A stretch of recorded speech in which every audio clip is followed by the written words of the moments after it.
Imagine scoring 63 points in a single playoff game against one of the greatest NBA teams ever, and still losing.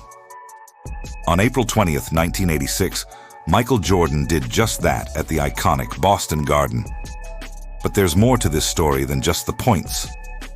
The shoes on his feet and the city that hosted this historic night make it unforgettable. It was Game 2 of the first round of the 1986 NBA playoffs.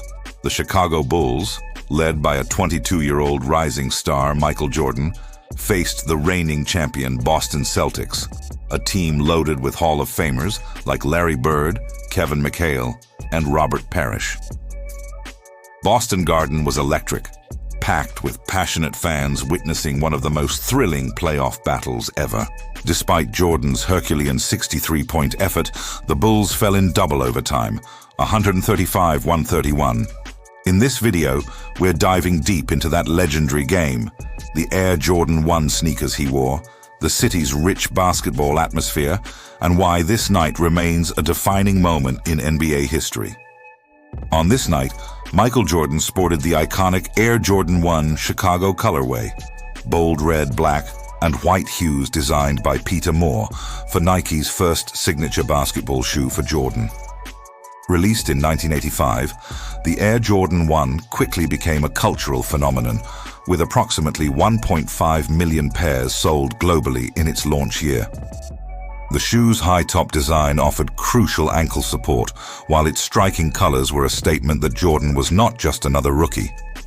These sneakers symbolized a new era in basketball footwear and street culture, embodying Jordan's fearless style and emerging superstar status.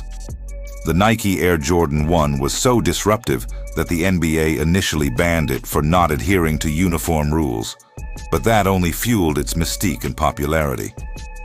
Jordan's performance in these shoes that night would further cement their legendary status. From the tip-off at Boston Garden, Jordan was unstoppable. Despite facing intense defense from Celtics big men Robert Parrish and Kevin McHale, and fierce perimeter pressure from Larry Bird and Dennis Johnson, Jordan carried the Bulls' offense. He scored at will, hitting fadeaways, driving to the hoop, and sinking impossible mid-range jumpers. His 63 points remain the highest ever scored in a single playoff game, an extraordinary feat that still echoes through NBA history. The game went into double overtime after multiple lead changes and clutch plays from both teams. Stories from players reveal how Jordan's relentless energy fueled even his opponent's respect. Larry Bird later called it the best game I ever saw a player perform, highlighting its mythical status. Boston Garden was electric that night. Known for its intimate and raucous environment, the historic arena had hosted some of basketball's greatest moments. Over 14,000 passionate fans were packed tightly, roaring after every basket. The echoes of legends like Bill Russell, John Havlicek, and other Celtics greats felt alive in the rafters. The energy surged as the game stretched into a gripping double overtime. The city of Boston, proud of its basketball heritage, watched an emerging superstar carve his name into the game's history, despite their team's eventual victory.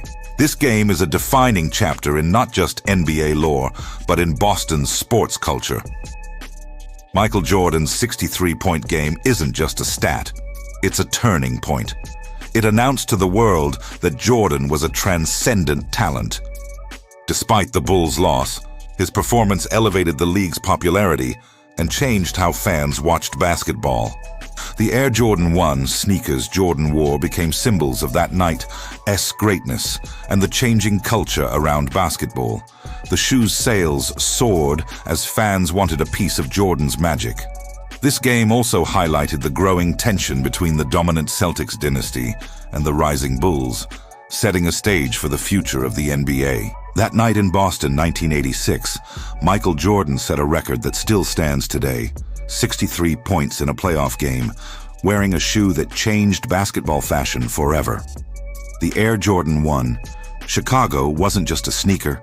It was a cultural icon born out of a legendary performance on one of basketball's grandest stages. What do you think about that historic game?